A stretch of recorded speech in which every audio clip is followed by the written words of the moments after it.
Bien-aimés dans le Seigneur, shalom, shalom.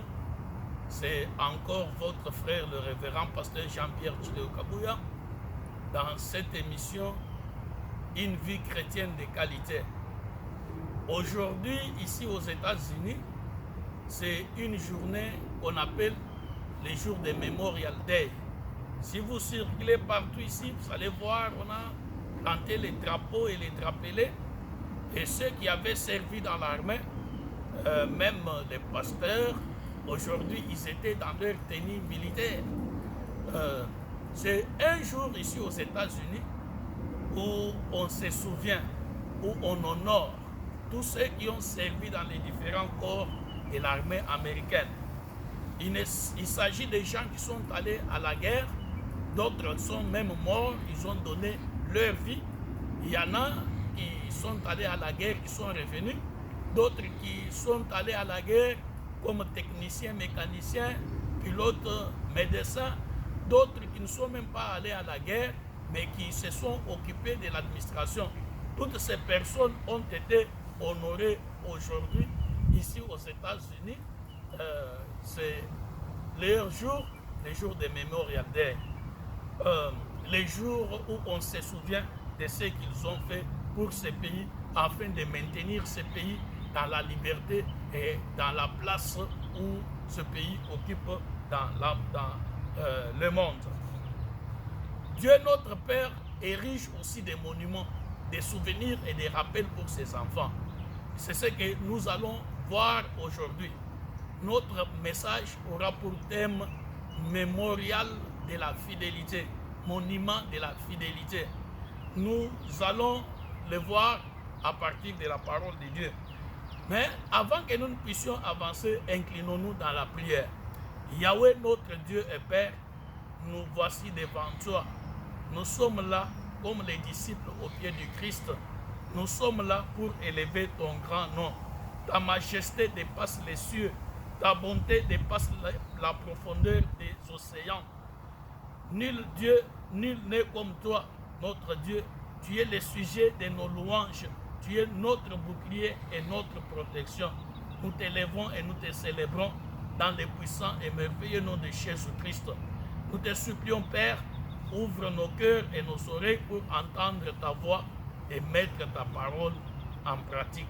Au nom de Jésus-Christ. Amen. Bien-aimés, nous allons nous servir de la parole de Dieu pour cette exhortation.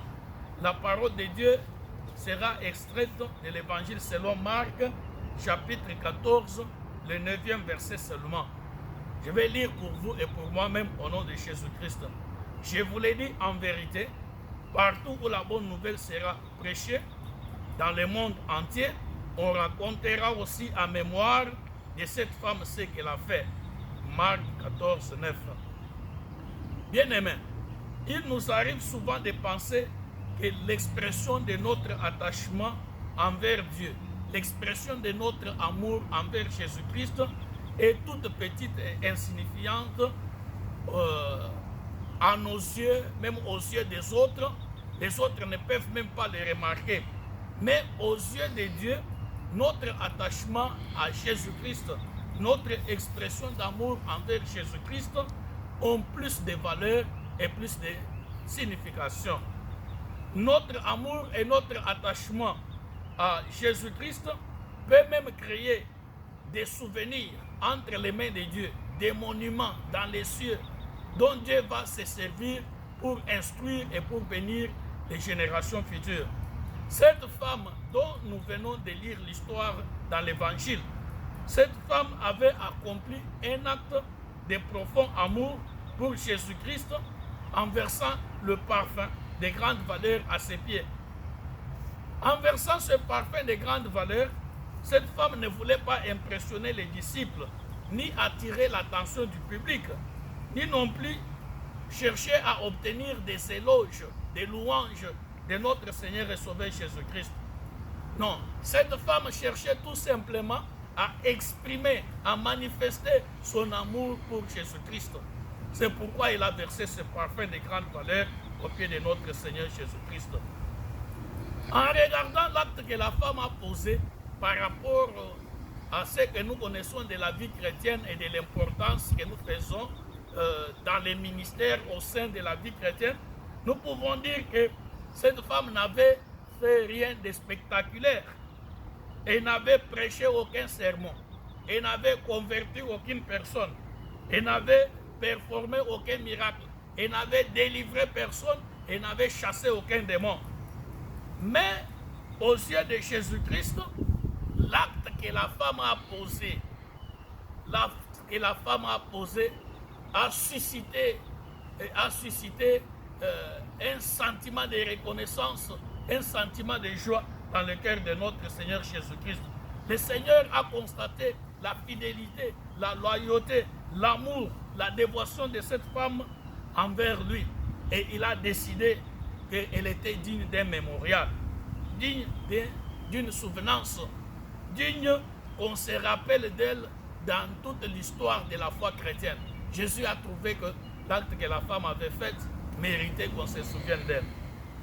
Bien-aimés, toi et moi, nous ne savons pas lequel de nos actes notre Dieu et Père ou notre Seigneur et Sauveur Jésus-Christ et le Saint-Esprit peuvent utiliser pour ériger un monument, pour ériger une référence, pour ériger une legacy, pour ériger des souvenirs, pour instruire nos enfants et les générations futures. Vous savez, Abraham, en acceptant de faire le sacrifice de son fils Isaac, il ne connaissait pas que cet acte d'obéissance allait servir de référence pour la bénédiction des générations futures de toute personne ayant choisi d'obéir à Dieu. Prenons un autre exemple de David. Dans sa faiblesse, dans la chute qu'il a connue, David, l'homme selon le cœur de Dieu, quand le prophète Nathan est venu lui dire que cet homme c'est toi, David s'est humilié, il s'est repenti, et nous trouvons les paroles de sa prière dans le psaume 51. David ne savait pas que son acte de repentance allait servir de mémorial, allait servir de legacy, de souvenirs, de monuments pour toutes les personnes qui seraient tombées dans le péché. Combien de personnes aujourd'hui qui tombent dans le péché et regardent à ces psaumes et s'en inspirent pour crier à Dieu et demander pardon. Bien-aimés, j'aimerais vous dire que nous ne savons pas quelle partie de notre vie chrétienne Dieu peut utiliser pour bénir, pour se servir des monuments, des rappels pour encourager les autres. Peut-être que c'est ta vie de prière. Quand tu pries, les autres te voient. Ne pense pas que quand tu pries, tes enfants ne te voient pas, ta femme ne te voit pas, ou bien ton mari ne te voit pas. Ton mari te voit, il dit, il parle de toi en tant que femme de prière. Ta femme parle de toi en tant qu'homme de prière. Et vos enfants parlent de vous en tant que parents des parents qui se plongent dans la prière. Ce sont des choses que Dieu utilise comme des monuments pour vous bénir et pour bénir vos enfants et les générations futures. Ce n'est qu'au ciel que nous verrons le nombre de personnes qui seront bénies à cause de ce que nous faisons.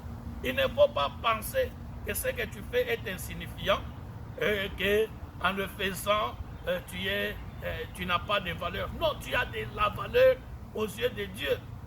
Tu peux être méprisé comme les femmes étaient méprisées dans cette société juive, mais aux yeux de Dieu, ton histoire mérite d'être racontée aux autres. Parfois, quand nous regardons les gens qui ont construit les grands bâtiments, on a mis leur nom, les bâtiments de l'église. Ils ont laissé la legacy, ça c'est une bénédiction. Et nous regardons en nous-mêmes, nous disons, nous sommes incapables. Non, bien-aimé, ta prière, combien de personnes ta prière a aidé? Combien de personnes ont été transformées par ton comportement?